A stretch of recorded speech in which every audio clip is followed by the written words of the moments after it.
having felt like this in our life, in our lifetime. I'm older than you, and I'm closer to the Holocaust than you, and I never thought that in my lifetime what has erupted would erupt. And I don't mean the part. Yeah. Are you an Angelino? No. An engineer? Los Angelino? Yeah. I was born here. Yeah. You're not Israeli. I lived in Israel. I speak Hebrew, and was born at Cedars of Lebanon before it was Cedar Sinai.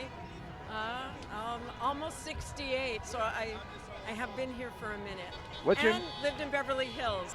How concerned are you that the press, the leftist Democrat press, will turn the public against Jews in this country like we're turned against in Germany?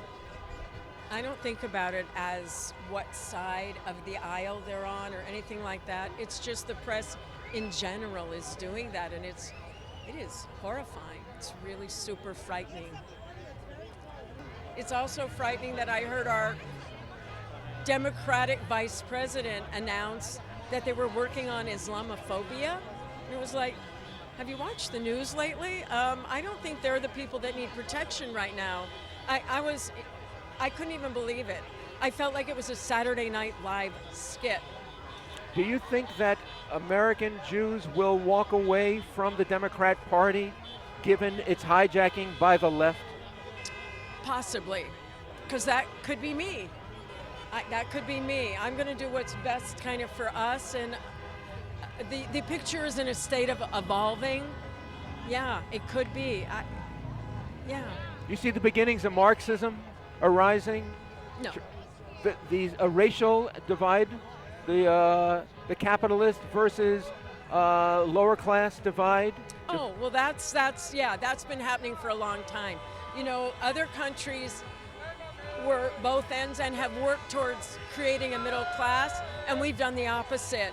You know, the haves and the have-nots, and particularly, I feel like what they're doing right now by raising interest rates like that, only the rich get richer, the poor get poorer. Anyone that has to now put their charges on a credit card, watching their interest rates go up, never mind the housing market, that's a whole separate issue.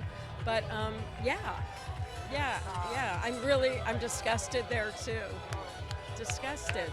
Thank you. Fearful. Do I think we'll be Marxist? No, I don't think. You don't see revolution like BLM in 2020 coming up now for another election year? For Jewish? There were riots in all major Western capitals, in London, in Paris, just like. You mean pro-Palestinian riots? Yeah, but it's not just pro-Palestinian. Oh, like it's anti-Semitic. Islamofascist. Yeah. They want Islam to rule democracies. Oh, I think you can tell. I don't think I'd look good in a burqa. I won't look good in a burqa. Okay. It's not my style. Yeah, it's really, really frightening. And I would like to say I have traveled to many, many Muslim countries. I have always been treated respectfully. No, I don't dress like this there. No, but it hasn't been political Islam and Muslim Brotherhood funded by revolutionaries the Open Tides, Open Societies. Yes, exactly. And it's really difficult right now to keep from generalizing, Muslims. But there's tons of incredible people that are Muslim.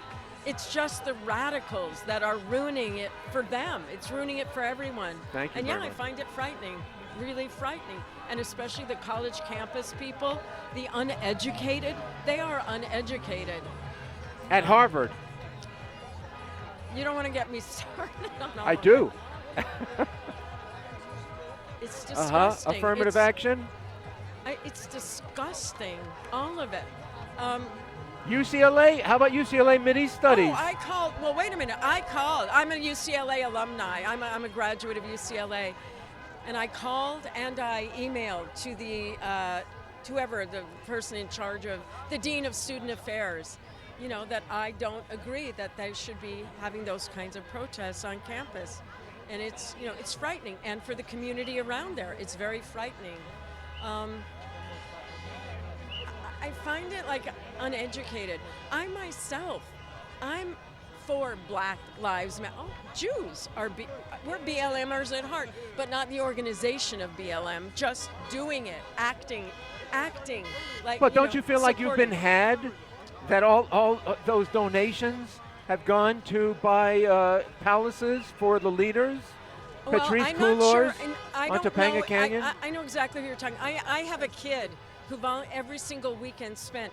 Saturday was Black Lives Matter and Sunday was white people for Black Lives Matter. If you see my paintings, the work that I do, or how I was raised, yes.